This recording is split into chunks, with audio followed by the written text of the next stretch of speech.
Mis amigos, ¿cómo están? Bienvenidos a Señal Abierta a través de Promar Televisión en este inicio de semana. Felices de poder acompañarles en este espacio, como de costumbre, lunes a viernes, aquí en Promar Televisión, luego de las 12:30, donde compartimos información importante. Hacemos invitaciones para que esos profesionales, personajes en cualquiera de las áreas nos acompañen y podamos discutir de temas interesantes para usted. Vamos a dar inicio y recibo por acá a la directora del IDENA del Estado Lara, la doctora Elba Iris Rodil Camacho. ¿Cómo está, doctora? Bienvenida. Muy bien, gracias. Bueno, aquí agradecida por estos espacios porque siempre son fundamentales para promover el tema de derechos humanos, lo que hacemos. Así que bueno, gracias por invitarme. Correcto. En primera instancia, quisiera que habláramos ya de los 25 años de la alumna. Es un tema bastante importante y el que las personas puedan conocer qué se han hecho durante estos años, las leyes que se están realizando, actividades que puedan hacer en relación al aniversario. Es muy importante que lo podamos comentar también. Sí, bueno, fíjate qué importante es este espacio para visibilizar que la LOMNA, que todo el mundo la conoce como LOMNA, pero que es Ley Orgánica para la Protección de Niños, Niñas y Adolescentes, está de aniversario este 1 de abril recién pasado, y valorar de ella la conformación, primero el adecuamiento o la adecuación, perdón, de la normativa venezolana a la Convención de los Derechos del Niño, ¿no? Venezuela tenía una ley tutelar del menor, me imagino que mucha gente la recuerda, esa ley reconocía derechos, pero no estaba adecuada al ordenamiento internacional en materia de protección de niños, niñas y adolescentes. Venezuela firma la convención y luego adecúa al orden nacional a través de la Constitución del 99 y la Ley Orgánica para la Protección de Niños, Niñas y Adolescentes.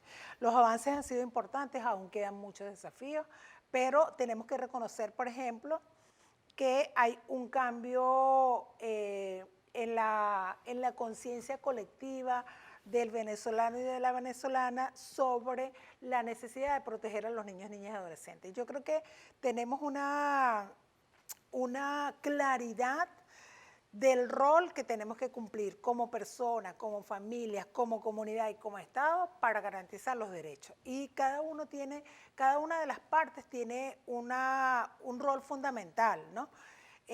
Visibilizar la responsabilidad de crianza de la familia es importante, visibilizar la constitución de un sistema de protección que tiene consejos municipales de derecho, consejos de protección, tribunales, fiscalías, defensorías, que están todos y todas articulados para trabajar en un mismo sentido, de manera armónica, con una mirada sobre la protección integral de los niños, niñas y adolescentes, es importante.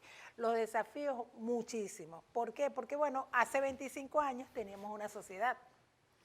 Teníamos, por ejemplo, una realidad que pocas personas tenían acceso a Internet. No habían casi redes sociales. Ahora tenemos una sociedad, 25 años después, donde el tema de la Internet, de la tecnología, es una dinámica diaria, es una dinámica personal y familiar, y tenemos como que estar ahí a la vanguardia de cómo desde la familia tenemos que garantizar los derechos de los niños, niñas y adolescentes, pero cuidarlos también, porque la tecnología te da información, te da herramientas, pero también te pone en riesgo. Claro, En riesgo. creo que podemos destacar que son otros aspectos, como usted bien lo dice, no es lo mismo como anteriormente se realizaba. Digamos que las leyes que existían o los programas que existían eran para ese tiempo. O sea, a medida que van pasando los años es muy importante. Quisiera que habláramos de eso precisamente porque recuerdo que este año en febrero, si no me equivoco, también se desarrollaron y se firmó el convenio del financiamiento de diferentes programas. Yo quisiera saber cómo se están realizando esos programas dentro del Estado Lara para que sigamos, bueno, dando ese complemento y las personas conozcan un poco más de lo que usted está comentando. Sí, fíjate, el IDENA es un órgano nacional, una institución nacional que financia o apoya a los órganos del sistema, pero además de eso promueve la participación comunitaria en distintas acciones que estén dirigidas a prevenir, a garantizar, a atender situaciones de formación o de vulneración de niños, niñas y adolescentes. Entonces, en Lara, la presidenta Anaí Arismendi, en febrero firmó un convenio con una organización local que está en este momento desarrollando una propuesta de formación de niños y niñas sobre el tema comunicacional. Entonces, como ellos, por ejemplo, desde los derechos humanos se van formando y debatiendo y analizando y construyendo medios de comunicación alternativos, periódicos comunitarios, otras propuestas digitales, sin desmeritar o sin inutilizar la tecnología, porque tenemos una humanidad en este momento que no es un tema Venezuela, es un tema humanidad. Toda la humanidad tenemos una realidad, y la realidad es, si necesitamos la tecnología para informar, para comunicarnos, como una herramienta comunicacional o de educación, también tenemos que ver cómo utilizamos la tecnología Correctamente. de esa manera adecuada, además adecuada a la edad del niño, de la niña y del adolescente. Entonces no podemos, por ejemplo, como familia tenemos que pensar y debatir a qué edad es propicio el uso de tecnología para los niños, niñas y adolescentes, porque seguramente habrá mamás y papás que utilizan la herramienta, el teléfono, como un distractor, por ejemplo. Esa es una realidad, y esa realidad no solamente la debate y la analiza y promueve políticas públicas y proyectos y acciones el IDENA, sino lo hace el sistema, pero el sistema va acompañado de la comunidad y va acompañado de la familia. La ley dice que son 3 partes de la mesa, que una mesa que tiene 3 patas, la familia, la comunidad y el Estado. Cada uno tiene un rol, cada uno tiene una misión, cada uno tiene una tarea que cumplir. Entonces, desde el IDENA, desde el Estado, estamos haciendo mayores esfuerzos, pero el Estado no está en todas las comunidades. Hay que reconocer, por ejemplo, la capacidad del Estado para abordar ese tema. Ese tema tiene que abordarlo la familia, ese tema tiene que abordarlo la comunidad. Entonces, nuestros esfuerzos. En este aniversario, para el IDENA, el desafío es cómo hacemos como familia y como comunidad, visibilizamos una realidad, una situación que está ocurriendo con nuestros niños y niñas, y es el tema tecnológico, y cómo abordamos para garantizar la crianza respetuosa, una crianza amorosa, una crianza que no limite los derechos de los niños, pero también los proteja. Perfecto. Y vamos a, antes de ir a nuestra pausa, y lo vamos a dejar acá para que usted, bueno, siga allí en sintonía con nosotros. Doctor, ahorita vamos a hablar de cómo llegar o llevar esa información. Tengo en cuenta y he entendido que se está realizando un plan de abordaje a las instituciones. Quiero que hablemos de eso luego de nuestra pausa. Estamos conversando con la doctora Elba Iris Rodil Camacho, directora del IDENA dentro del Estado Lara. Vamos con nuestra pausa y ya venimos con más de Señal Abierta. Regresamos, Señal Abierta, aquí en Promar Televisión, inicio de esta semana. Estamos conversando con la doctora Elba Iris Rodil Camacho, directora del IDENA dentro de nuestro estado Lara. Amablemente hemos estado conversando de ya los 25 años de la alumna. Hemos estado hablando también de cómo se ha vuelto prioridad el poder adaptarse a las circunstancias o al escenario que tenemos en este momento, que evidentemente no es el mismo de hace 10, 15 o 20 años, donde los jóvenes, bueno, no tenían tanto acceso a diferentes canales de comunicación, y entonces desde acá la idea es protegerlos, poder estar al pendiente de todos los peligros que se puedan conseguir con estos canales, y también obviamente de poder formar un poco a los padres y representantes con respecto a estos temas. Estamos hablando de esto, doctora, y bueno, como le comenté, el plan de abordaje a las instituciones, un punto muy importante, porque sabe que desde ahí también se presenta ese perfil o se genera ese perfil del joven a futuro. Es casa e institución, obviamente es más casa, pero en la institución también cumple un papel fundamental. ¿Cómo se están haciendo? ¿Cuáles son las herramientas para llevar todo lo que nosotros estamos conversando para esos jóvenes? Sí, fíjate qué buena reflexión, porque ¿qué ocurre? Por ejemplo, la alumna dice que la crianza tiene que ver con amor, con educación y con formación. Formamos en la casa, formamos en principios, formamos en valores, formamos el respeto, la solidaridad, la justicia. Pero en la escuela nos educamos, y lo que está ocurriendo en este momento es que utilizamos la escuela como un espacio bueno, para educarse, pero también para socializar, y esa socialización está viéndose como solapada, la socialización persona a persona, por una socialización con un aparato. Correcto. Entonces, por ejemplo, el Ministerio de Educación ha tomado algunas acciones para limitar el acceso de los medios de los teléfonos a las instituciones educativas. ¿Eso se cumple o no se cumple? Habría que ver, ¿no? Porque muchas veces las mamás y los papás dicen que, bueno, que es un mecanismo para ellos saber dónde están los niños, las niñas, sus hijos, para tener como un monitoreo permanente, pero resulta que en una institución educativa se va a estudiar. Y bueno, aun cuando el teléfono es una necesidad desde el punto de vista de la vida diaria, es una realidad que desde el teléfono también hay bullying o acoso escolar o acoso entre pares, hay distracción, bueno, los muchachos están distraídos con la tecnología, a veces asumen conductas individuales así como centrados en el aparato y no socializan con los demás compañeros. Entonces, las consecuencias están dadas por el uso adecuado o inadecuado de los teléfonos.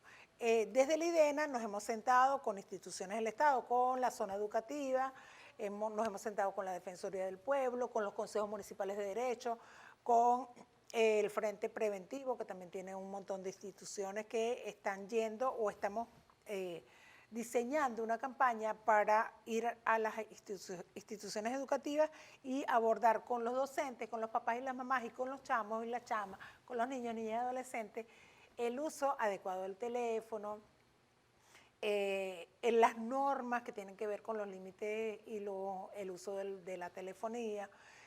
Y bueno, tener como unas herramientas para manejarse en un diálogo constructivo de, mira, mamá, papá, llegué a acuerdos con los niños, niñas y adolescentes sobre el uso, los docentes, cómo se manejan las normas de convivencia en las instituciones educativas, porque bueno, evidentemente hemos tenido casos de retos virales, que también es un riesgo importante, donde se ve un conjunto de niños, niñas y adolescentes vulnerados en sus derechos, en su integridad, por ejemplo, y bueno, las instituciones educativas están como muy alertas, incluso temerosas de lo que puede ocurrir, y es nuestra realidad. Entonces, ¿cómo hacemos desde las instituciones para abordar esa realidad? ¿Cómo hacemos desde las instituciones para que no ocurra, para prevenir, para también atenderlo? Y bueno, en el caso de los adolescentes que tienen responsabilidad penal, también sancionar cuando corresponda, ¿no? No es la idea es la protección fundamentalmente, pero si hay una actuación que haya que realizarse porque un adolescente comete algún acto ilícito, pues evidentemente también tendrá las sanciones. Y eso también es importante que los adolescentes lo sepan.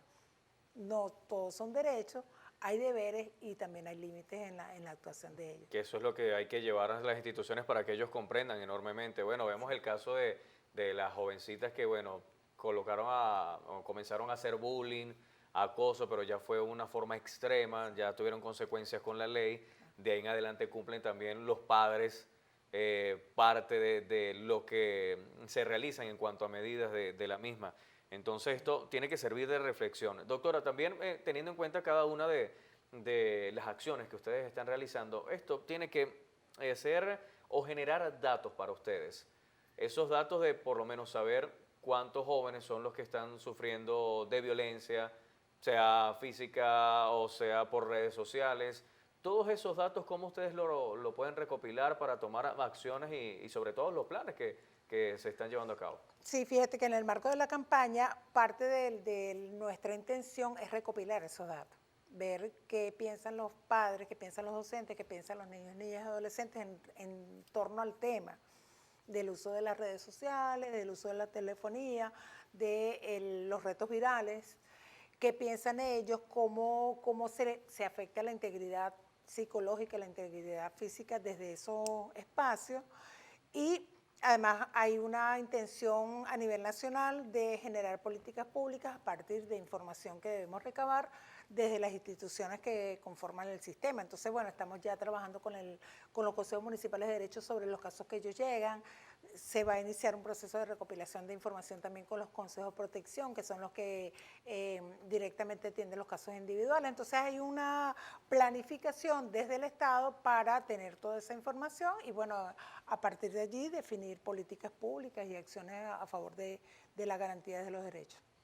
Hablemos de los recursos que puedan tener los jóvenes, los menores, para poder denunciar un maltrato, para poder denunciar ese bullying cibernético? ¿Cuáles son las herramientas que ellos tienen hoy día? Sí, fíjate, bueno, a través de la internet tienen las cuentas, las instituciones tienen cuentas oficiales. El IDENA, por ejemplo, IDENA Lara Piso Oficial es la cuenta de Instagram del IDENA aquí en el estado Lara, a donde pueden realizar las denuncias. El Consejo de Protección también recibe denuncias de jóvenes que están siendo vulnerados en sus derechos, desde lo físico, la integridad, hasta cualquier otro derecho, ¿no? El Consejo Municipal de Derecho atiende también casos que involucran a varios adolescentes o varios jóvenes, y bueno, también tiene sus cuentas, sus redes sociales. Yo, fundamentalmente, esas tres, bueno, además el Ministerio Público, que también atiende los casos que tienen que ver con integridad y casos con hechos punibles, ¿no?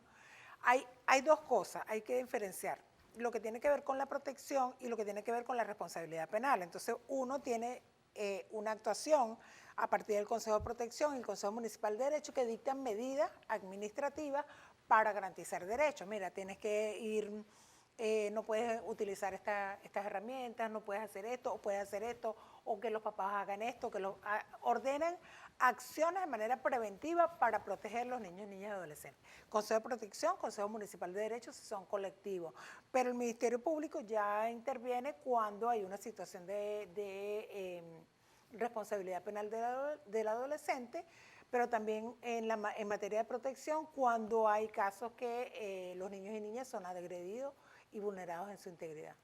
¿Cómo se le explica, y teniendo en cuenta que también hay muchos padres jóvenes, representantes jóvenes, que en ocasiones, bueno, es difícil comprender un poco estos temas? ¿Cuál es la forma de comunicarse con ellos para que puedan entender todo esto?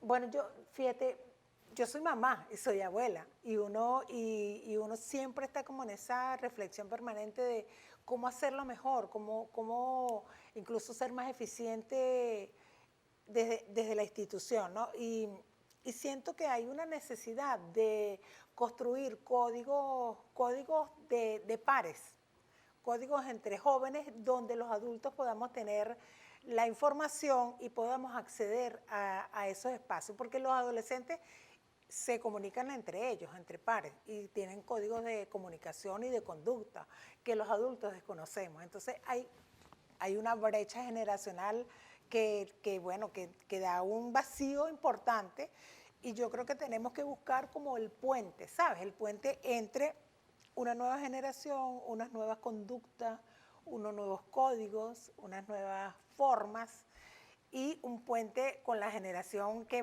ya no somos tan jóvenes, y ver cómo desde la familia Se crea esa conexión. se crea esa conexión. Entonces, es una conexión familiar, es una conexión mamá-papá con el adolescente.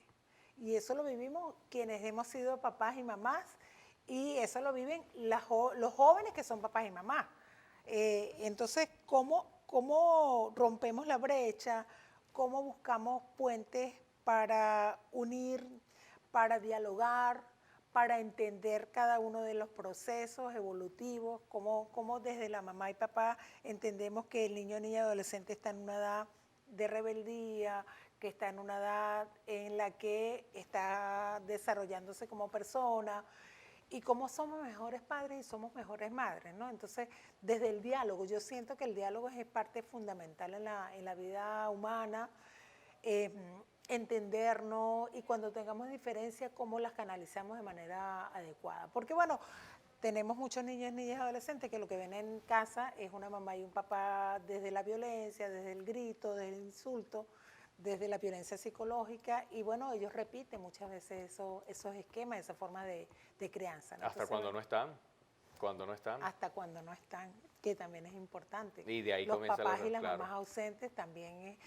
La migración, por ejemplo, yo creo que es un tema multicausal, que tiene raíces muy profundas, pero que hay que buscarle las formas y hay que buscarle los mecanismos. Y la búsqueda tiene que ser individual, cómo ser mejor persona, cómo aportar, cómo construir, desde la familia conversar sobre las acciones, pero también desde la comunidad, cómo en los espacios comunitarios vemos que los niños están en una cancha queriendo hacer deporte, pero no hay quien lo haga. Entonces lo que hacen los muchachitos es a lo mejor consumir droga, ¿sabes? Y la comunidad a lo mejor lo ve y no interviene. Entonces, ¿qué hace? ¿Qué tiene que hacer la comunidad también para intervenir, para prevenir, para atender, ¿no?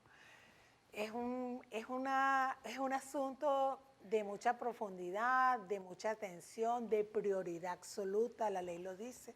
El interés superior y la prioridad absoluta son unos principios legales que tenemos que atender. Claro. Y es una campaña, es el aniversario de la ley, pero es el día a día. Es el día a día para la IDENA, es el día a día para el sistema, pero también para la familia. Ya para terminar, doctora, ¿cuáles son las actividades en torno al aniversario? Sí, mañana tenemos una sesión especial en el Consejo Legislativo. El primero estuvimos en todas las plazas Bolívar del Estado Lara, haciendo acciones y actividades con los niños, niñas. Quitemos el teléfono a los niños, niñas y démosle espacio al deporte, a la recreación, a la cultura.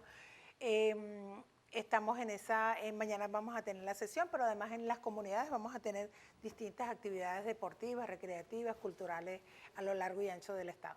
Bien, estuvimos conversando con la doctora Elba Iris Rodil Camacho, ella es directora del IDENA dentro del estado Lara. Vean ustedes cómo hicimos reflexión, tocamos un tema importante que son, bueno, cómo usted puede desarrollar las leyes, cómo los jovencitos también pueden adaptarse a la misma y que todo el mundo conozca de esto. Es muy importante. Sí. Debido a todos los avances que vamos presentando y cada uno de los canales comunicacionales que tenemos en este momento, los cuales tienen que ser de sumo cuidado. Ahí tiene que existir ese filtro, el cual es el padre, la madre, el representante y bueno, podemos decir que hasta todo el entorno familiar. Y la idea es que usted pueda conocer un poco de este tema. Amablemente la doctora aceptó nuestra invitación, se lo agradecemos enormemente. A ustedes. Y la invitación, bueno, como siempre, es que podamos comentar estos temas, doctora. Gracias a ustedes por esta oportunidad. Amigos, nosotros con esto llegamos al final de Señal Abierta el día de hoy. La invitación muy cordial. Mañana, luego de las 2:30, estaremos nuevamente acá en el canal de Centro Occidente, Promar Televisión. Un abrazo gigante. Dios me los bendiga. Sigan disfrutando de nuestra excelente programación.